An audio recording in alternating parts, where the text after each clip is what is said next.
Hello, hello. This is Justin and Tyler from Classic Vinyl Podcast.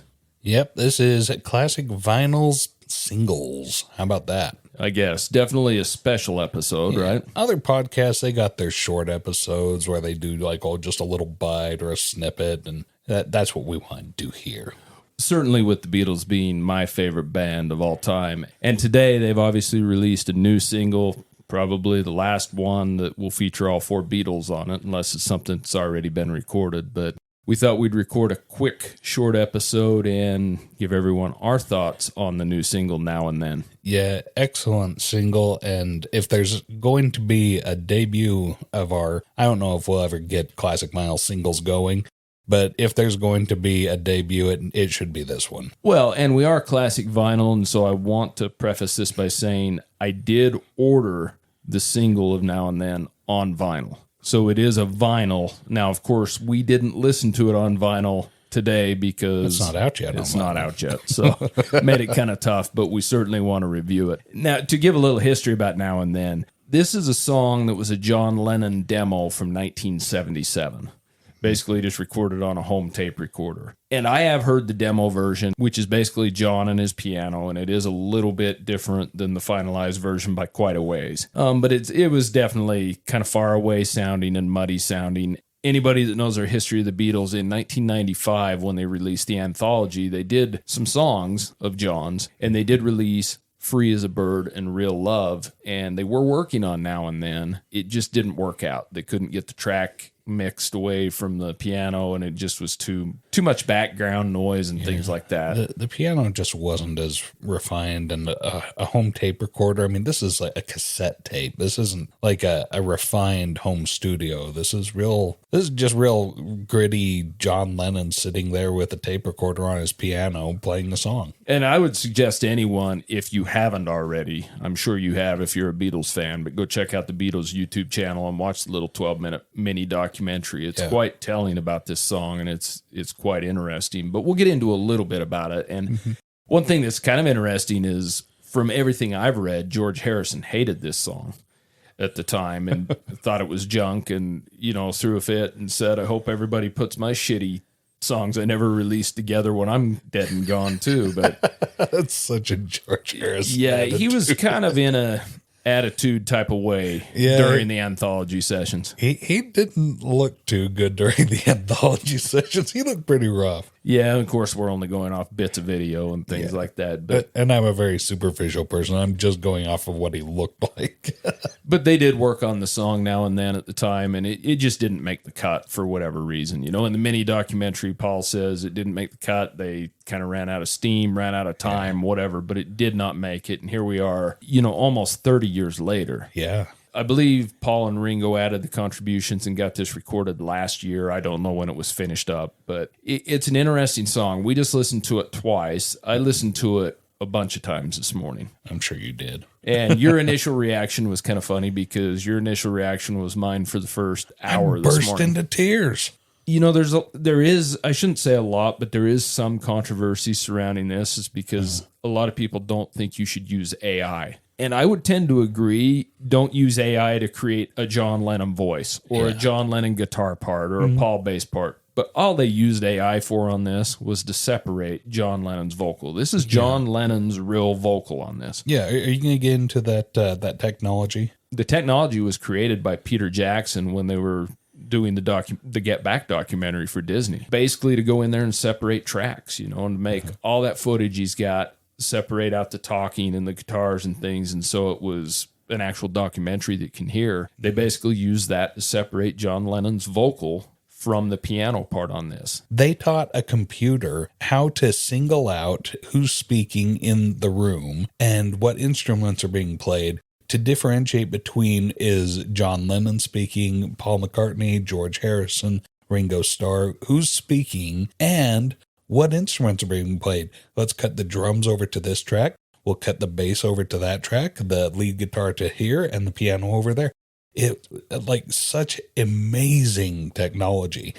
And we have it today. We really take it for granted, I think, how huge of steps we've made with technology. I think one thing Paul McCartney hit on in the mini documentary, if you watch it, is that the Beatles, even in their heyday, wanted to partake of the best technology of the time, and they're still interested in that. And I think that's great that we can get songs like this. If you don't agree, then don't listen to it. That's fine. But for me, a huge Beatles fan, this is a special moment. And there's a lot of famous tapes the Beatles have out there, like the Star tapes and Carnival of Light and different things that AI could really help with. I don't want to see artificial intelligence recreate Paul, John, George, or Ringo, any of their instruments, any of their voices. But if they can separate, when you've got the Star tapes, for example, if they can separate all the background noise and the tape hiss and things like that and pull out tracks so we can actually hear it how it is, I think that's absolutely amazing. Yeah. For me, it doesn't get any better. I mean, I'm not going to hear any new Beatles songs. This is it. You know? This is the one and only. Even if they were to dig up some long forgotten John Lennon tape, George Harrison's gone. Ringo and Paul, they're in their 80s.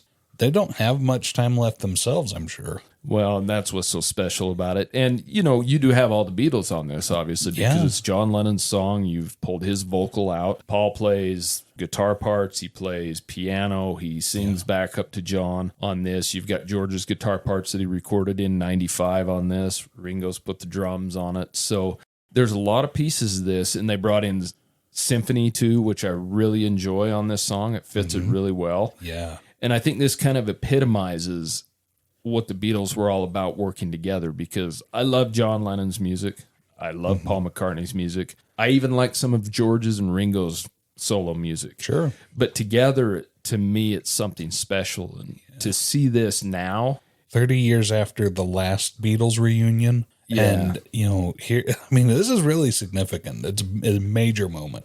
Yeah, and one thing about the single, it's kind of interesting. It's supposedly their last single that will ever be recorded with all four Beatles, and it actually has their first single, Love Me Do, on the B-side. The funny thing about that is the 1962 version that you find on the Anthology 1 album, it's actually got Ringo drumming in it. But there's 3 different versions, and they did choose to feature this version with Ringo on it. Good. Which is really interesting.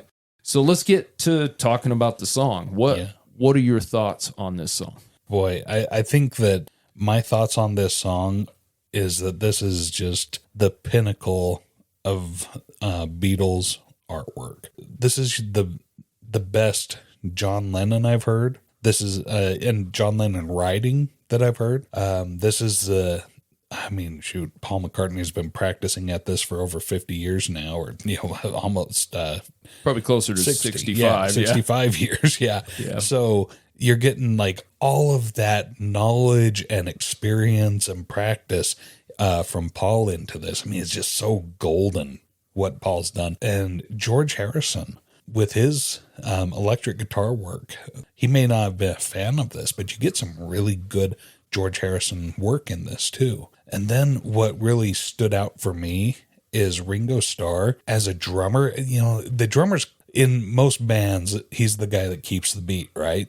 He's such a solid rock in this. And even the drums just make me emotional because of how beautiful it is. And then you add all the other stuff, the strings, the symphony, and all of it. It's just, this is a beautiful, beautiful piece of work. This would have been number one single. It's already a number one now, and it's been out for less than 24 hours. This would be a number one regardless of when they released it. What did you think about the song, Justin? This is what I want to hear. Well, I had the same reaction you just did this morning. It made me weep. Yeah. And that comes from somebody that's a huge Beatles fan, and I'm on the side of anything I can get from them now, because we've talked about this through and through on episodes of what a completist I am on things. Yeah. But the reason I am is because I love the music. It's there is some completist nature in me just to own physical product and have it all, but I really love the music, and there's no exception with this one. First off, the John Lennon demo. I've heard it a number of times. I own it, and it's okay. It really is okay. The vocals are haunting on it. Yeah. This is a very haunting song. Mm-hmm. And it's a very poignant song too, now and then. And what I really point to in that, when you listen to this, is especially the parts where Paul sings a duet with John. It's not the same old Paul and John that you had in the 60s from the Beatles.